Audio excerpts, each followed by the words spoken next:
तो I hope कि आप सभी लोग आ गए होंगे और आज की क्लास स्टार्ट किया जा सकता है अब। तो जैसा कि आप सभी को पता है कि हम लोगों ने ऑलमोस्ट पेपर 6 और 7 को कंप्लीट कर लिया है।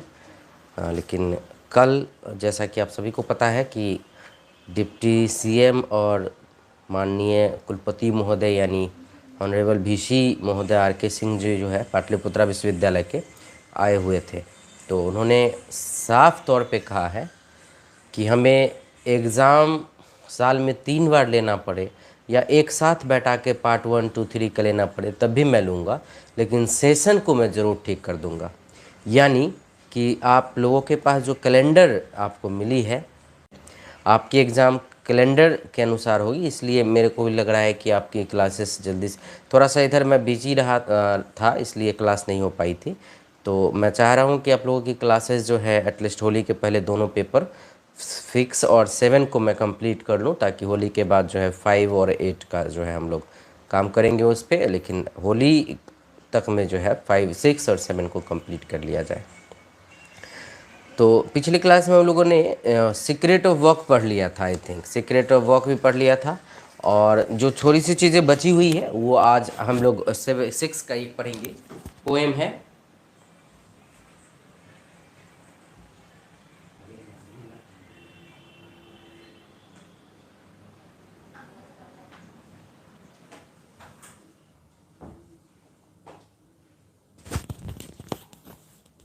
तो आज हम लोग जेरेंसन पढ़ेंगे।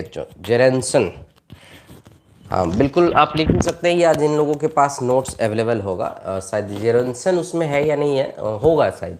जेरोन्सन जो है टी.एस. एलियट के द्वारा लिखी गई पोएम है, और बहुत ही फास्ट तो नहीं कह सकते लेकिन थोड़ा सा क्लिष्ट है एक्चुअली। जेरोन्सन, GERONTION, जेरोन्सन, आप नोट्स में देख लीजिएगा, यदि नहीं मिलेगा तो फिर मैं यहाँ से PDF अवेलेबल करा दूंगा। फिर भी आप लोगों को कॉपी खोल लेना है और थोड़ा थोड़ा लिखना स्टार्ट करना है, और नहीं लिख पाएंगे तो फिर PDF जाएगा ही। लेकिन कोशिश कीजिए कि कॉपी में खुद से लिखे, कलम से तो बेटर होगा, हैंड राइटिंग भी सुधरेगा और आपकी जो चीज़ें हैं जैसे याद भी होगी। और थोड़ा स्लो मोशन में मैं लिखाऊंगा। एक्चुअली केवल पढ़ाता हूँ तो उस समय थोड़ा स्पीड हो जाता है, लेकिन जब लिखवाते हुए पढ़ाऊँगा तो थोड़ा स्लो मोशन में रहेंगे। जेरोन्सन, GERONTION, जेरोन्सन बाय T.S. एलियट, ये एक तरह का ये एक पोएम है। जेरोन्सन क्या है? एक पोएम है। क्वेश्चन यहाँ से आएगा, write a critical analysis of Gerontion by T.S. Eliot. ठीक है, आंसर लिखेंगे। एज वी नो दैट, जैसा कि हम जानते हैं, एज वी नो दैट, जैसा कि हम जानते हैं, Gerontion is a very famous poem by T.S. Eliot. Gerontion T.S. Eliot के द्वारा लिखी गई एक बहुत ही प्यारी सी सुंदर सी कविता है।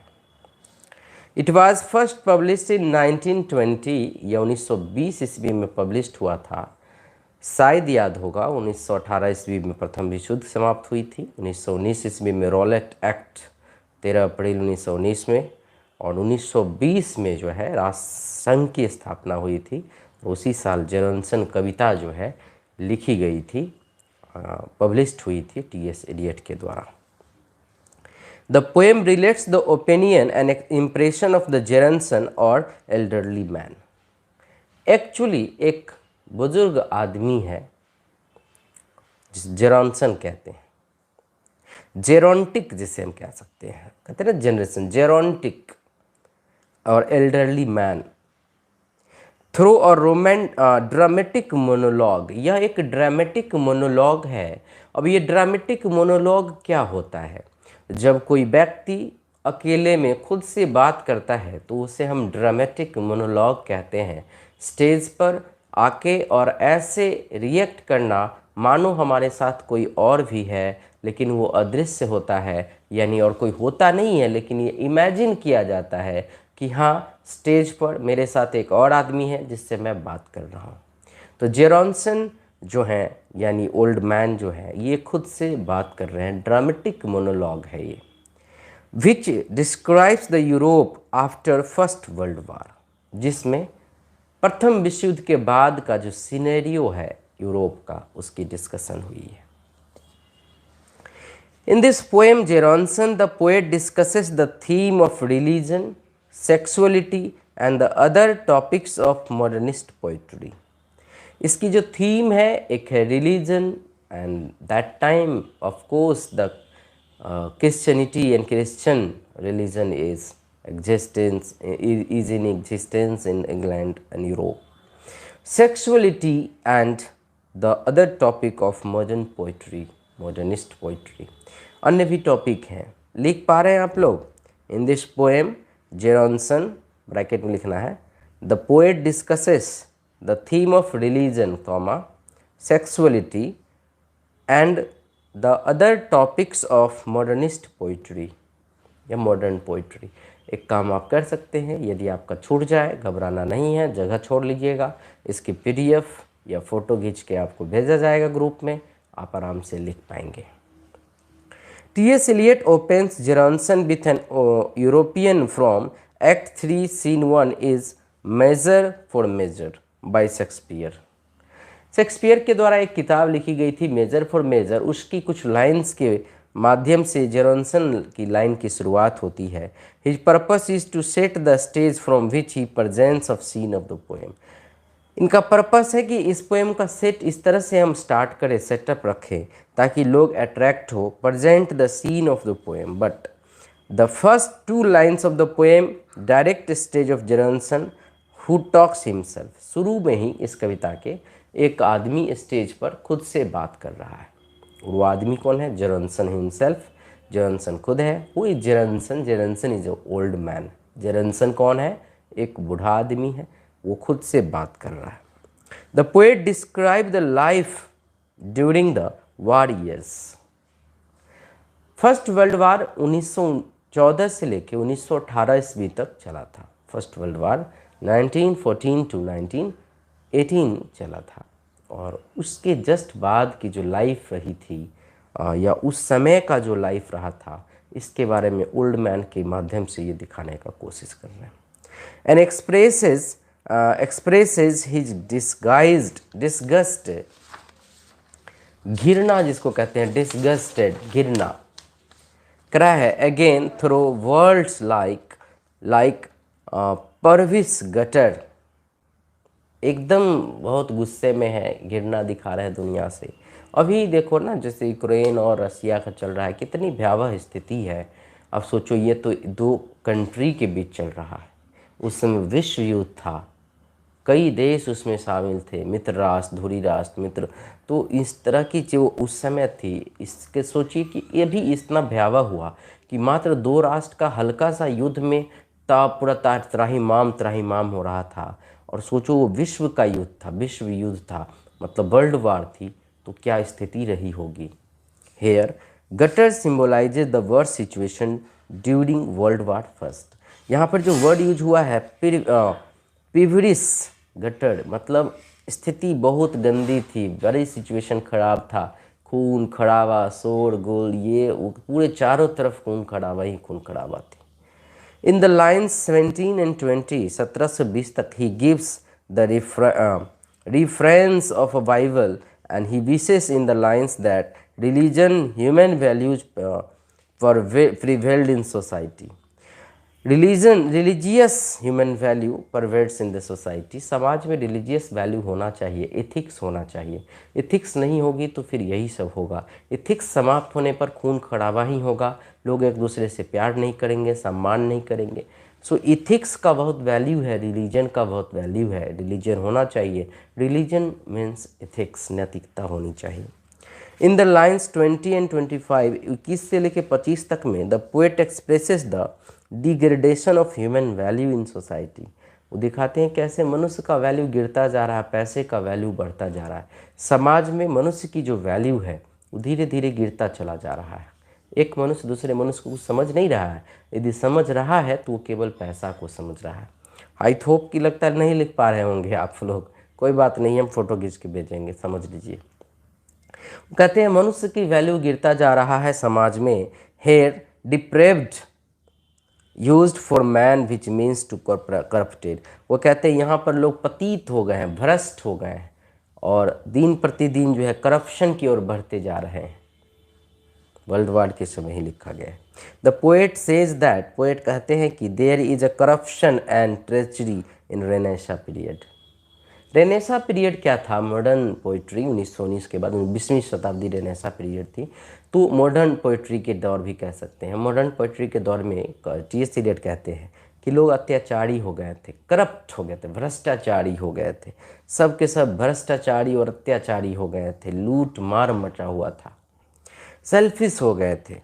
मिस्टर सिल्वेरो और imagined man from the surrounding who get the vulgarity and treachery in society. एक इमेजिन किया हुआ आदमी का नाम लेते हैं जिसका नाम है सिल्वेरो, मिस्टर सिल्वेरो।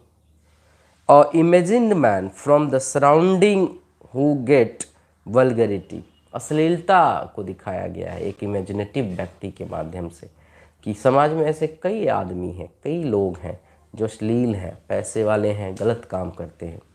तो जेरनसन एक्चुअली फिलोसफिक पोएम है, इसलिए किसी प्यार मोहब्बत की डायरेक्ट स्टोरी नहीं है जो आपको देखिएगा। हालांकि love song of J Prufrock पढ़ाएंगे तो वहाँ पे प्यार का ही है, एक बूढ़ा आदमी को प्यार हुआ है, ये इमेजिनेशन वे में। लेकिन यहाँ पर जो है second world war, first world war के बाद का जो खराब सिचुएशन था उसको दिखाया गया जेरनसन के माध्यम से।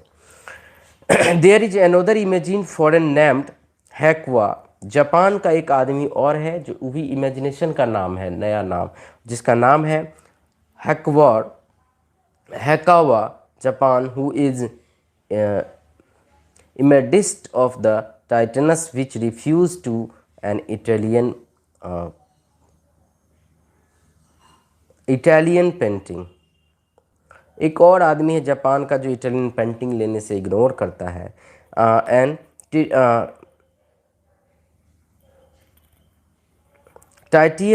Titans is a famous Italian painter. और टाइटन्स कौन था? टाइटन जो थे वो एक पेंटर थे, इटली के पेंटर थे। कहाँ के पेंटर थे? इटली के पेंटर थे। Who is known for his idealist portraits of the beautiful women, करा है, और जो कि जाने जाते थे पोर्ट्रेट्स ऑफ ब्यूटीफुल वुमेन, सुंदर महिलाओं का चित्रण करने में बहुत फेमस थे, जिनका नाम था टाइटन्स। वो जापान के इटली के बहुत बड़े पेंटर थे। उनके पेंटिंग लेने से मना कर दिया हकवा का, जिसका नाम था हकागुवा, जापान का आदमी था। सो ये इमेजिनेशन का नाम है, और क्यों, कैसे, ये सारी चीज़ें डिस्कस अभी होगी। मैडम डी फॉरग्यूस्ट एक और अनदर इमेजिनेशन का नाम है, याद रखना है। दो नाम के बाद तीसरा नाम है madam de Tornquist is another imagine character in the line 26 में आया है, करा एन द लाइन 27 करा 27 में आया है। फ्रेवलिन वेन कुल्प, ये सब जापानी नेम है, is another imagined female character with the Germanic name करा हु रिजेक्ट्स द फेथ, विश्वास को ही जो है रिजेक्ट कर दिया कि किसी पे किसी को विश्वास नहीं होना चाहिए। तो ये जो लेडी फीमेल कैरेक्टर थी फ्रेवलिन वैन कल्प, ये जर्मनिक नाम है, जर्मनी की थी। These 4 character from various lands, अलग अलग जगह से थे। एक बार चारों कैरेक्टर का नाम आप लोग लिख लीजिए। देखिए, madam de Tornquist, madam de फ्रैगिस्ट,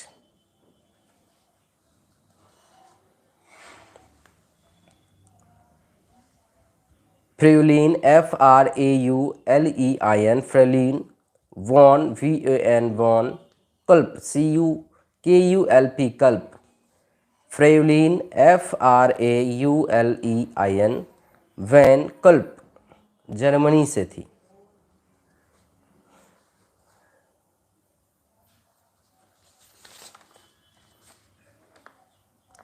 हकागवा HAKAGAWA Japan से, हकागवा जापान से।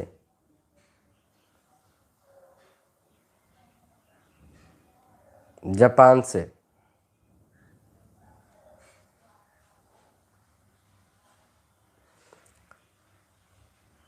टिटियंस, TITIANS, टिटियंस, इटालियन पेंटर, इटली के थे, इटली के थे।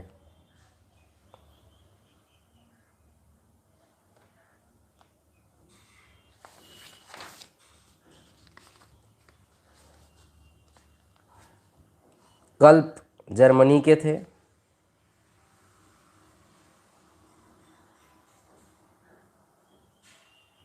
और मैडम डी फ्रैगिस्ट, ये भी जर्मनी की थी। Full stop. आगे है, कहते हैं कि दीज 4 कैरेक्टर, ये जो चारों कैरेक्टर फ्रॉम वेरियस लैंड, अलग अलग देश के, symbolise the isolation and desolation of American land where people various origin live. दिखाया गया कि अलग अलग क्षेत्र से कैसे लोग छोड़ छोड़ के और अमेरिका में जाके शिफ्ट होने का माइग्रेट कर रहे हैं। They have lost their faith and addition, ये लोग अपना विश्वास खो चुके थे और सारा चीज़ खो चुके थे। And the poet मॉक्स at the knowledge gain from the history, मजाक उड़ा रहे हैं ज्ञान का कि क्या फ़ायदा उस ज्ञान का, उस ज़मीन का, फलान चीन। History is nothing but a world of all the guides of our vanities. इतिहास कुछ भी नहीं है, हमारे अंदर की गुण अवगुण का जो है कहानी ही तो इतिहास है। ये मजाक उड़ाते हैं TS एलियट अब इतिहास का। फाइनली ही सेज दैट, वो कहते हैं history lives in a confuse state, इतिहास हमेशा हमें कन्फ्यूज करके छोड़ता है। Steering for the situation solution to our problems, और हमें स्टेयरिंग, हमको छोड़ देता है प्रॉब्लम के ऊपर ला करके, इसका सोल्यूशन तुम खुद ढूंढ लो, पास्ट में भी ऐसा प्रॉब्लम आया था। Poem begins with an epigraph and continues to free the verse which has been rhyme. Free verse था लेकिन राइम था उसमें। The central theme of the poem is pessimism है, निराशावादी को दिखाया गया है कि कैसे मार काट हुआ था, तो सेंट्रल थीम है इसका पेसिमिज्म, निराशावादी। Asking out, arising out of the world war, जो कहाँ से निराशा उत्पन्न हुआ था, प्रथम विश्व युद्ध से हुआ था। In the context the poet discusses that human religious faith and values which have both been lost in historical process of the acquiring material wealth, जिसमें यह दिखाया गया है कि आदमी जो है का फेथ और जो उनका अपना स्पिरिचुअल वैल्यू है, फेथ है, वैल्यू है, डिग्निटी है, मोरालिटी है, ये सब के सब खत्म हो रहे हैं आज वेल्थ, मटेरियल वेल्थ को पाने के लिए। अब ये मटेरियल वेल्थ होता क्या है बच्चों? मटेरियल वेल्थ का मतलब होता है भौतिकवादी चीज़ें, जैसे आज पैसा, ज़मीन, ये जो चीज़ें हैं इसे हम क्या कहते हैं? मटेरियल वेल्थ कहते हैं। तो संक्षेप में एक बार कोई पूछ दे आपसे कि जेरनसन कविता क्या है, तो जेरनसन poem is Jeranson is a very philosophical poem about the situation and circumstances of World War First. Actually, this poem is written after the World War First in 1920. So, in this poem, T.S. Eliot shows the terror and bad situation of during World War, and he just wanted to say that there is no ethics and values, human values in society after World War. There are so many ups and downs he saw in that particular war, कि उन्होंने कई ऐसे उतार चढ़ाव उस world war में देखा। सो इसीलिए उन्होंने एक इमेजिनेटिव कैरेक्टर बनाया जिसका नाम है जेरॉन्सन। एंड जेरॉन्सन कौन है? एक ओल्ड मैन है। जेरॉन्सन कौन है? ओल्ड मैन है, बूढ़ा आदमी है। और जेरॉन्सन के माध्यम से वो दिखाने का कोशिश किए हैं कि कैसे एक बूढ़ा आदमी आंखों देखा, वो जो देखा है फर्स्ट वर्ल्ड वार को, कैसे निराश है, दुखी है कि अब दुनिया में कुछ कहाँ बचा है, समाज में कहाँ कुछ बचा हुआ है। और इसी दुख को व्यक्त करने के लिए इन्होंने इस पोएम का सहारा लिया है और ड्रामेटिक मोनोलॉग के रूप में स्टेज पर अकेले लाकर उस बूढ़ा को और इमेजिनेटिव वे में 4 कैरेक्टर और उत्पन्न किया है, जापान का, जर्मनी का और उसको दिखाने का कोशिश किया कि कैसे ये लोग माइग्रेट करके अमेरिका जाके शिफ्ट होना चाहते हैं, क्योंकि उस समय अमेरिका अपने स्टेबिलिटी में थी और वहाँ के मार्केट कम हो रहे थे। तो चीज़ों को दिखाया गया है कि जो मेन थीम है इसका वो है पैसिमिज्म, निराशावादी। और तीसरी और भी सेंट्रल थीम के अलावा यदि बात करें तो इसकी सेंट्रल थीम के अलावा है the degradation of human values in society and people are running after the acquiring materialism and material wealth. धन दौलत के पीछे लोग भाग रहे हैं, सेल्फिश हो गए हैं और ह्यूमन वैल्यू इथिक्स जो है वो डिग्रेड कर रहा है, नीचे गिरता जा रहा है, लोग करप्ट हो चुके हैं। इन चीज़ों को इसने इस पोएम के माध्यम से दिखाया है कि फर्स्ट वर्ल्ड वार में लोग कितने दुखी थे और क्यों दुखी थे। आज भी कुछ खास काम ही था, लेकिन मैंने इसलिए भी पहले ही लगा दिया था कि कम से कम एक एक करके भी रोज़ पढ़ा लेंगे तो हमारा सिलेबस इजीली ख़त्म हो जाएगा। और एक कोशिश आप लोगों को भी करनी है कि जो जो पेपर या पोएम हो रहा है उसको लिख लिख के याद करते चले जाइए। 28 शायद अप्रैल है आप लोगों का एग्ज़ाम का डेट, और एग्ज़ाम आई थिंक वो टाइम पे ले लेगा जैसा कि बीसी साहब का कल का एक्सप्रेशन से लग रहा था। बाकी क्या होना वो बात की चीज़ें हैं, लेकिन आप लोग 28 के लिए तैयार रहो। अप्रैल में एग्ज़ाम होनी है, क्योंकि कल भी वीसी साहब इसने बार बार 3 बार एक जो है अरविंद महिला कॉलेज में कल भी आए हुए थे, और तो उन्होंने 3 बार कहा कि एग्ज़ाम मेरी कोशिश है, मैं बिल्कुल टाइम पे लूँगा, भले ही मुझे तीनों ईयर का एक साथ एग्ज़ाम लेना पड़े। तो अच्छी बातें हैं ये चीज़ें कि आपकी टाइम से एग्ज़ाम हो जाए, सेशन पकड़ा जाए, तो इससे अच्छी बात और क्या हो सकती है। तो ये अच्छा बात है, आप लोग तैयारी में लगे रहिए। और वंस अगेन हैप्पी होली। फिर हम लोग कल मिलेंगे 2 बजे में। अभी रेगुलर क्लास आपकी चलेगी, आज थोड़ा कम इसलिए लेने क्योंकि थोड़ा बाहर निकलना है, अभी बिजी शेड्यूल थोड़ा सा चल रहा है, छुट्टी का दौर और बिजी हो जाता है। कि मेरी कोशिश है कि मैं क्लासेस जो है अभी आप लोगों का रेगुलर लूँ।